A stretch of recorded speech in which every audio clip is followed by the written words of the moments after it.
ছোট্ট একটা গল্প শেয়ার করছি, সবাই শুনে যাবেন। ছোট্ট একটা গ্রামে থাকতো রাকিব নামের এক যুবক। তার সংসারে অভাব ছিল, কিন্তু তার স্বপ্ন ছিল অনেক বড়।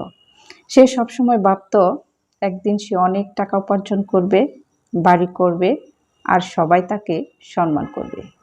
একদিন কাজের খোঁজে রাকিব শহরে যাওয়ার সিদ্ধান্ত নিল।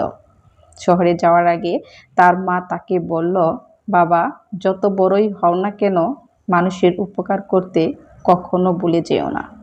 তখন রাকিব তার মায়ের কথা শুনে হেসে বলল, মা, আগে আমি নিজে বড় হই, তারপর অন্যের কথা ভাবব।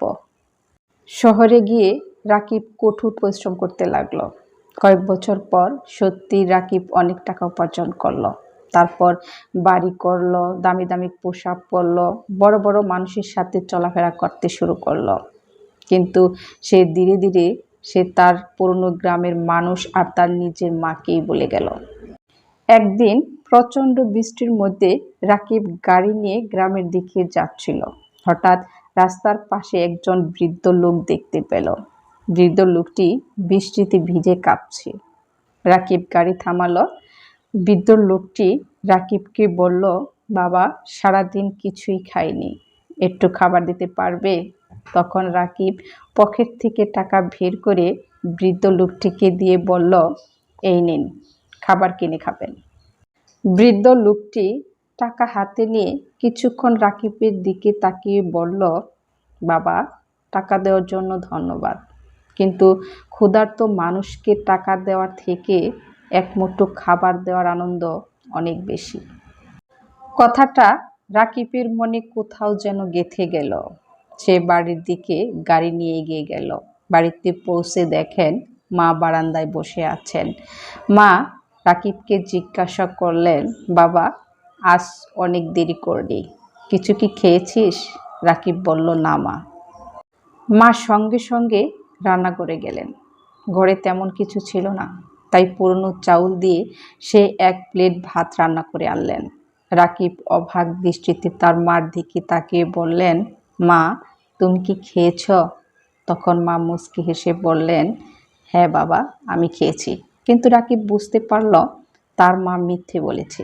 তাই তিনি আবারও জিজ্ঞাসা করলেন, সত্যি কি তুমি খেয়েছ? তখন মা মাথা নিচু করে বললেন, বাবা, তুই সারাদিন পরিশ্রম করে আসিস, তোর পেট ভরা মানেই আমার পেট ভরা। সেই দিন রাকিব বুঝতে পারল জীবনে টাকা পয়সা দিয়ে অনেক কিছুই কেনা যায়, কিন্তু মায়ের ভালোবাসা কেনা যায় না। পরদিন শহরে গিয়ে নিজের ব্যবসার কিছু অংশ গরিব মানুষের মাঝে ব্যয় করার সিদ্ধান্ত নিল। সে ছোট্ট একটা খাবারের দোকান খুলল, সেখানে অসহায় মানুষ বিনা পয়সায় খাবার পেত। কেউ একজন জিজ্ঞাসা করল, তুমি এত টাকা খরচ করে এসব করছো কেন? রাকিব মুচকি হেসে বলল, কারণ আমি বুঝেছি মানুষের জীবনে সবচেয়ে বড় সম্পদ টাকা নয়, মানুষের দোয়া। জীবনে সফল হওয়া ভালো, টাকা পয়সা উপার্জন করাও জরুরি, কিন্তু সেই সাফল্য তখনই সুন্দর হয় যখন তা দিয়ে অন্যের মুখে হাসি ফোটানো যায়। আমরা যত বড়ই হই না কেন, আমাদের জীবনে যারা নিঃস্বার্থভাবে ছিল, বিশেষ করে বাবা মা, তাদেরকে ভুলে যাওয়া কখনোই উচিত নয়। মনে রাখবেন, মানুষের জন্য করা ছোট্ট একটা কাজও একদিন আপনার জীবনে সবচেয়ে বড় আশীর্বাদ হয়ে ফিরে আসতে পারে।